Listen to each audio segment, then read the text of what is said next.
Hi, a few things that I want to tell you about this week. So, first of all, we need to talk about the English Conversation Cafe. We're just starting to get that rolling. And so, for some of you, it's going really well. For others of you, there's a few hiccups. So, let me just point out a couple things on our front page of our class. So one of the things, of course, is you probably have seen this. There's an FAQ link here. Now, when you go to this link, it's actually more designed for the EMLS students. It has the login information and kind of what they're supposed to do, but I did add some information to the FAQs for our class. These are the questions that I'm getting from you. So I just wanted to show these to you and let you know that if this is something that's you have questions about, if this is happening to you, you're not the only one, okay? So first one is I showed up, but no EMLS students came. So what do I do? Okay.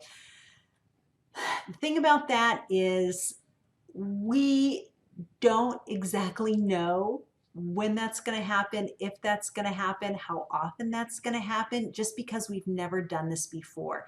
And I kind of suspected for some of the late afternoon times that that might be the case. And then some of like the morning times, they might have a lot of students just because that's probably when most people are free and it's kind of a more convenient time.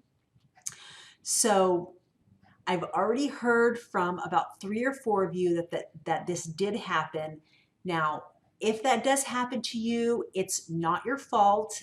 You are in no way going to be penalized for this. I know it is kind of disappointing. You get in there and then you're just kind of sitting there doing nothing. Just please be patient, okay?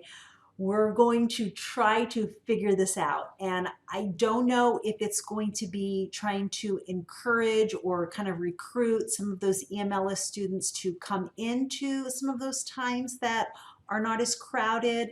I know some of the ones that were in the larger groups had kind of complained because they didn't get enough chance to talk because they were in bigger groups. So I'm suspecting that some of them will move to different times. So the problem may be completely solved by next week without us having to move anybody around. If it continues to be a problem, then in that case, then we might have to switch some of your schedules around a little bit, but let's just see what happens next week, okay? So again, it's not your problem. You won't be penalized. The worst thing that's going to happen is you're just going to kind of sit there and do nothing. Okay, so I apologize for that. I know it's not ideal, but just be patient. Okay.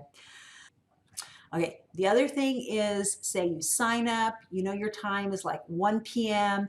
and then something happens the morning of, or right before the time, your internet goes down, or you have some kind of emergency, and you just can't get there. Okay, that's bound to happen. Of course, that's going to happen sometimes. So that's why we have this policy, and this is true across the board in all the classes. It's an 8-week long program that we have, and you're required to do 6 meetings. So the purpose of that is so you have these 2 times that you can just kind of not show up and it won't affect anything. It's just kind of freebies, like free times. So if that happened to you this week, that was one of your times.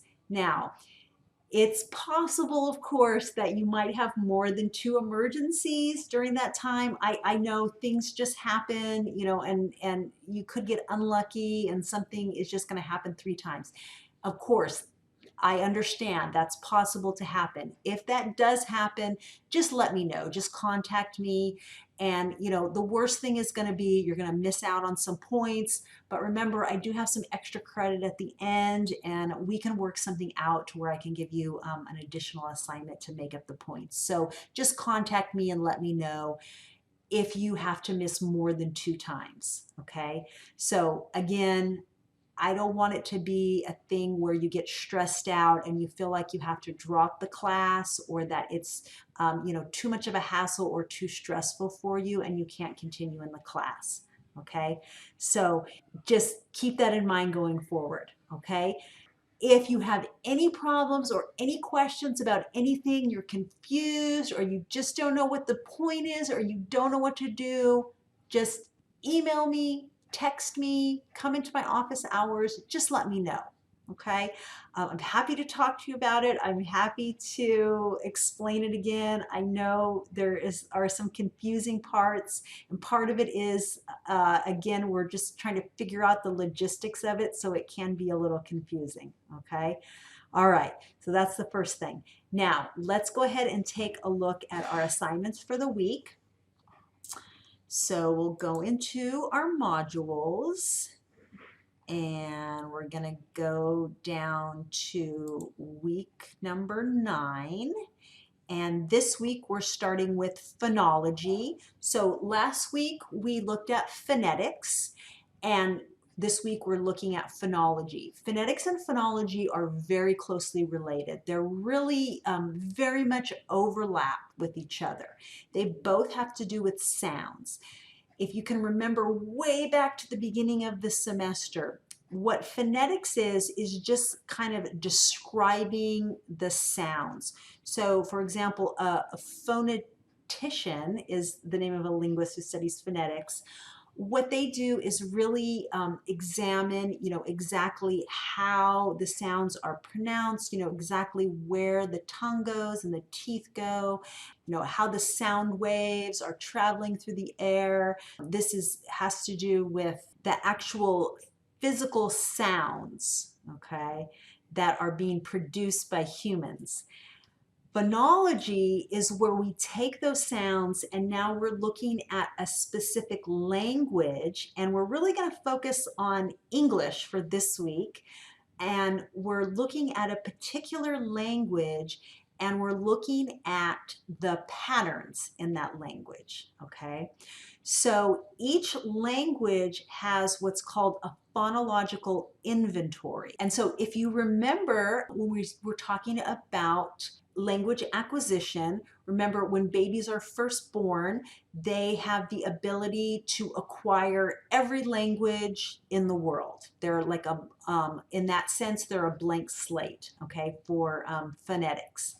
And then as they are exposed to language in their environment, and they start to hear the people around them using language and saying things to them, they start to become specialists in the language that they hear. And they start to be able to differentiate the phonemes, the particular sounds of that language. And as they're doing that, they are starting to be able to pronounce those sounds, and that's where the babbling comes in. So that's where they start to get those consonant vowel combinations. They're not quite words yet, they're syllables. They're playing with the syllables, kind of practicing before they even say any words at all. And at the same time, as they're specializing in that language, they lose the ability to differentiate phonemes that are not in that language. So their phonological inventory kind of shrinks. And so they only have the sounds of that language in their phonological inventory, okay? So that's the idea of phonology. Okay, so let's go ahead and let me just really quickly show you what I've got here is a quiz, and the quiz is based on this PowerPoint. And I have a video that I made a little while back that takes you through some of the slides, not all the slides, but some of the slides. So watch the video first, and then go through the PowerPoint. And then here is another video of a linguist who is explaining these really important terms, allophones and phonemes, okay? And so those will give you all the answers to the quiz. Then the next thing is we're focusing on English and the patterns of English, okay? And so what this is called is phonotactics, the patterns that are possible within a language. And so we're looking at English this week. So we're looking at the phonotactics of English. And you can read all about it here. I have a video here. So basically what I want you to do is to give me words in English, and there are many, many answers for this. Okay, there's not only just one answer. So every single one of you is going to have a different answer. And what you're going to do is give me, for example, your number one is going to be a word in English that has the sound pattern consonant, vowel, consonant. And remember, it is not going to be the spelling. It's going to be the sound. So you almost have to use that IPA that we learned this last week and kind of transcribe it in your mind, or you can do it on a piece of paper. And then think about, okay, what is a word that has a consonant, vowel, consonant, not the spelling, just the sound, and then you're gonna write that. So I've given you the example of she, and that fits into the consonant vowel example. Now notice that the word she has 3 letters, okay? The spelling is not just 2 letters. And the reason is because this SH is one consonant, right? It's sh, right? Because remember, it's that long, that sh, long kind of S thing. It's one single consonant.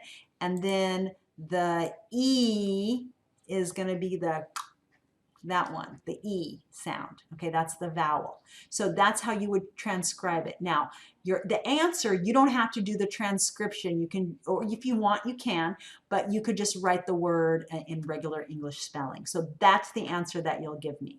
Okay, okay. Now, the last thing is going to be the check-in for the English Conversation Cafe. And I have a little bit of an extra thing too. This is one of my favorite podcasts.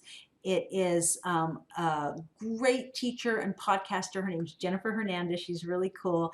And she has a podcast called The Cult of Pedagogy. If you like podcasts and you like teaching, I really recommend it. It's really, really, really good.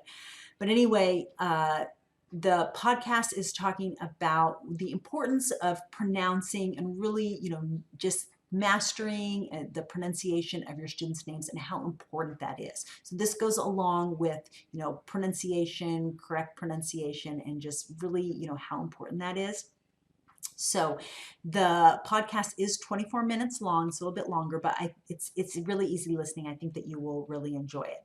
So what I want you to do to write is first, summarize. Oh, it says article. I'll change that. That should say podcast. Summarize why it's important, blah, blah, blah, what the podcast says. And then for number 2, just tell me about the meeting and if you try to, pronounce the students' names. And again, if you went and nobody showed up to your meeting, just go ahead and say that, okay? It's perfectly fine. You won't be penalized. But if you write that, then I can give you points for it, okay? All right, and then that brings us to the end of the week. Please let me know if you have any questions about anything. I should be around most of the time this weekend, and I will be talking to you later. Bye-bye.